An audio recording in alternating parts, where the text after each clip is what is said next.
Loi de sécurité globale en France, loi de sécurité nationale à Hong Kong, sécurité des universités en Grèce. Aujourd'hui, on est bien parti pour être mis à l'abri. La loi de sécurité globale a été votée à 241 pour et 98 contre, ce mercredi 7 avril 2021. Pour rappel, cet ensemble de lois inclut notamment l'usage de drones dans la vie quotidienne, le port d'armes des policiers en tout temps, même s'ils ne sont pas en service, et une bonne dose de pouvoir en plus pour les agents de l'État.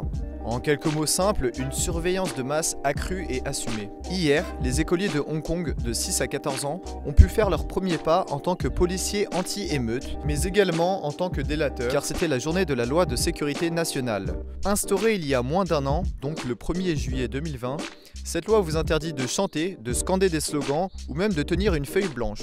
Toujours selon cette loi, il est obligatoire de signaler ces comportements déviants et dangereux à des agents assermentés du Parti communiste chinois, au risque de vous faire enfermer vous-même si vous ne le faites pas.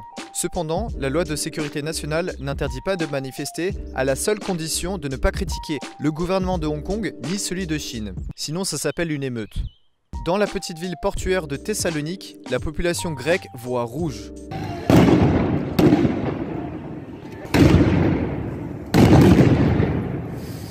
Un projet de loi visant à instaurer des policiers dans les universités crée beaucoup de grabuge. Même les directions des universités ne sont pas favorables à cette loi.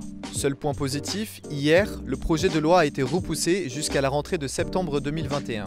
Je vous laisse des liens en description si vous voulez en savoir plus. C'est tout ce qu'il y a de mauvaises nouvelles pour cette fois. On se retrouve très bientôt pour la suite.